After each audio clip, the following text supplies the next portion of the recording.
अब याचना नहीं रण होगा।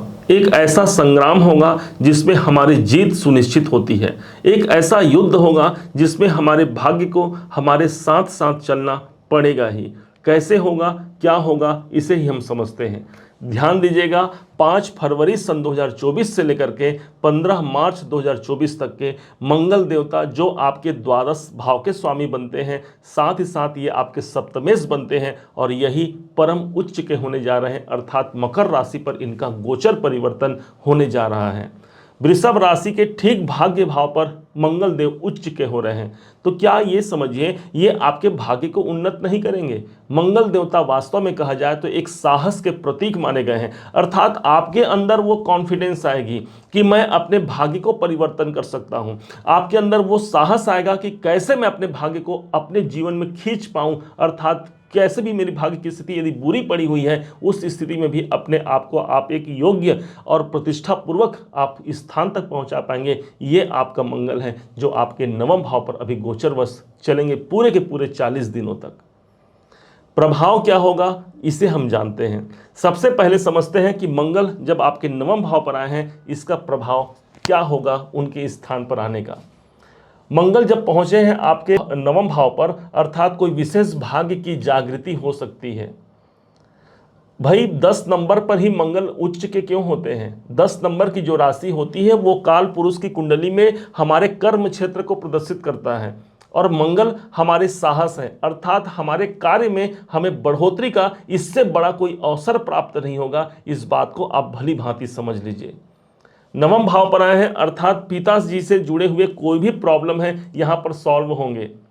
आप यदि विदेशों में रहते हैं या विदेश संबंधी कोई कार्य करते हैं, आयात निर्यात संबंधी कार्य करते हैं, आपके सपोर्टिंग ये मंगल रहेंगे। साथ ही साथ आप यदि शिक्षा प्राप्त कर रहे हैं, कोई हायर एजुकेशन प्राप्त कर रहे हैं, मंगल यहां पर बाध्य है आपको कंपटीशन में सफलता दिलाने के लिए, क्योंकि मंगल की एक दृष्टि पड़ी है सीधे 3rd हाउस पर। तीसरा घर हमारे चैलेंजिंग सिचुएशन का होता है। इस हिसाब से यदि मेरे जीवन में कोई चैलेंज की स्थिति बनी हुई है, मंगल मुझ में वो साहस देगा कि मैं उससे बाहर निकल पाऊं। अब बाहर निकल पाने का एक सबसे बड़ा सोर्स यही है कि मंगल देवता इतने स्ट्रांग बनते हैं जो आपको ही स्ट्रांग बना दें, और इस समय पर आपको हनुमान जी के आश्रय को कभी नहीं भूलना चाहिए। मंगल की जो चतुर्थ दृष्टि है वो आपको सुरक्षा प्रदान करेगी।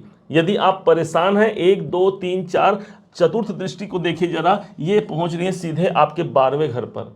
यदि आप परेशान हैं कि मेरे जीवन में खर्चे अधिक क्यों हैं, क्यों मेरे हानियां हो रही है, लॉस मुझे अधिक क्यों हो रहा है, क्यों चिकित्सालय संबंधी व्यय बने हुए हैं, मंगल यहां आपको प्रोटेक्ट कर रहे हैं, आपको सुरक्षा प्रदान करेंगे मंगल देव। क्योंकि मंगल की जहां चतुर्थ दृष्टि पड़ती है वो स्थान सुरक्षात्मक माना गया है हमारे ज्योतिष शास्त्र के निर्णय के अनुसार। अर्थात जो खर्चे हैं, जो हानि है, उसमें लगाम लगेगी, उसमें रोक लगेगी। अनावश्यक यदि कोई खर्चे हो रहे हैं उस पर विराम लगने की स्थिति बनाएंगे मंगल देवता। चिकित्सालय खर्चे यदि बने हुए हैं वहां पर भी रोक लगेगी। और यदि आप कोई बड़ा इन्वेस्टमेंट करना चाहते हैं, यकीन मानिए प्रॉपर्टी संबंधी इन्वेस्टमेंट के लिए आपके पास ये मंगल देवता एक वरदान से कम नहीं होंगे। क्योंकि मंगल देवता को आपने देखा कि ये प्रॉपर्टी के कारक ही होते हैं। हमारे शुक्र देवता एक लग्जरी मकान हमें देते हैं, मंगल देवता हमें जमीन दिलाते हैं, हमें प्रॉपर्टी का सुख देते हैं, और शायद इसी कारण से 12वें भाव पर इनकी दृष्टि, जो कि आपका इन्वेस्टमेंट कराएंगे, प्रॉपर्टी पर आप करना चाहते हैं, यह समय आपके लिए अनुकूल रहेगा।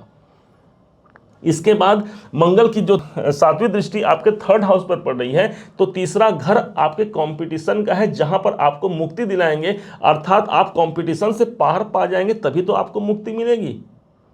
आपके पड़ोसियों से यदि आप परेशान हैं, यहां पर आपको मुक्ति मिलेगी, अर्थात आप वहां पर लड़ करके, अर्थात किसी न किसी रूप से आप वहां पर विजेता साबित होंगे। क्योंकि मंगल की जो 7वीं दृष्टि होती है वो मित्रवत होती है, वहां पर मित्रता कराते हैं, अर्थात पड़ोसियों से मित्रता। तीसरा घर मेरे चैलेंज का है, उससे मित्रता। साथ ही साथ यही वो स्थान है जो मुझे मेरे भाई बहनों से जोड़ता है। भाई बहनों के बीच यदि स्थिति बहुत अच्छी नहीं बनी हुई है, आपस में विरोध की स्थिति बनी हुई है, वहां पर भी मित्रवत व्यवहार आपको देखने को मिलेगा। ये मंगल आपकी दृष्टि दे रहे हैं आपके 3rd हाउस को। आप स्पोर्ट्स में हैं, आप ट्रेडिंग करते हैं, ऑनलाइन संबंधी काम करते हैं, सेल्स में हैं, मार्केटिंग में हैं, ये मंगल आपको सफलता दिलाएंगे। तीसरे घर पर इनकी दृष्टि पड़ रही है।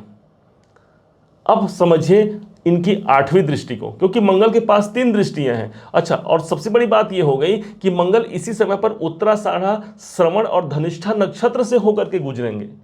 मतलब इनका प्रभाव तो और भी महत्वपूर्ण हो गया, क्योंकि शनि के नक्षत्र से होकर के गुजरेंगे और शनि की राशि पर है, और शनि देवता हमारे कर्म हैं। जब इनकी 8वीं दृष्टि आपके चतुर्थ भाव पर पड़ेगी तो जमीन से जुड़े हुए कई मामले आपके सॉल्व होंगे।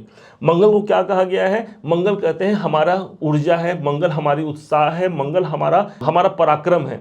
जब ये इतने सारे पराक्रम की एनर्जी, वो भी उच्च के मंगल की एनर्जी आपके 4th हाउस में पड़ेगी, तो ये जो कि शांति का होता है, आप शांति प्राप्ति के लिए अपनी सारी ऊर्जा लगाएंगे, और सिर्फ लगाएंगे ही नहीं, वहां से प्राप्त भी होगी, क्योंकि मंगल के पास वो साम्राज्य है, वो आधिपत्य है। सेनापति माना गया है मंगल को, सभी ग्रहों के सेनापति, नायक माना गया है इनको। अर्थात यदि आप अशांत महसूस कर रहे हैं अपने जीवन में, यदि आपको लगता है कि मुझे अशांति प्राप्त है, मेरे जीवन में शांति कब आएगा, ये मंगल आपको 40 दिनों में शांति के एक विकल्प निकाल करके आपके जीवन में दे जाएंगे।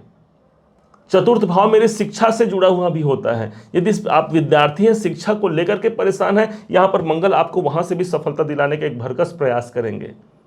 अब प्रश्न उठता है, इस मंगल से हम लाभ कैसे लिया जाए, कैसे लाभ लेकर के इनके उच्च स्थिति को हम बेहतर बना पाए। ध्यान दीजिएगा आप बहुत अच्छे से इसे, कि मंगल का सीधा सीधा संबंध श्री हनुमान जी महाराज से होता है। हनुमान जी महाराज संकट मिटाए कटय सब पीरा, जो सुमिरत हनुमत बलबीरा। अर्थात हनुमान जी की कृपा से ये मंगल आपके स्ट्रांग बनते हैं। हनुमान जी साहस के दूसरे एक देवता माने गए हैं, और मंगल देवता हमारे साहस के ग्रह माने गए हैं। हनुमान जी महाराज पर लाल सिंदूर अर्पण कीजिए इन 40 दिनों में। इसका कनेक्शन क्या है समझिए जरा।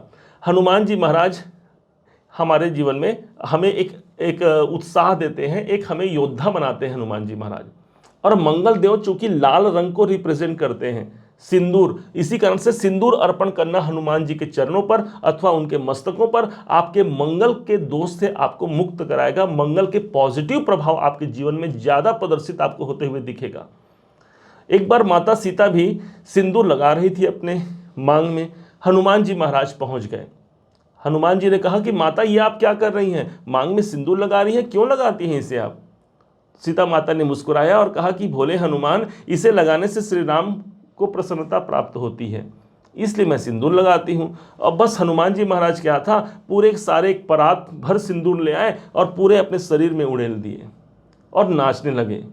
माता सीता ने देखा, बहुत प्रसन्न हुए। श्री राम जी ने देखा, बहुत प्रसन्न हुए, मुस्कुराने लगे, हंसने लगे और कहे कि हे भोले हनुमान, ये तुमने क्या किया, पूरा सिंदूर ही लगा लिया।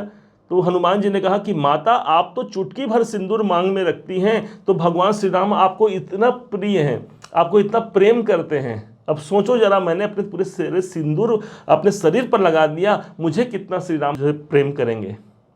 और तब से लेकर के आज तक आपने देखा होगा हनुमान जी पर सिंदूर लगता है, हनुमान जी का जो रंग है वही लाल हो गया है।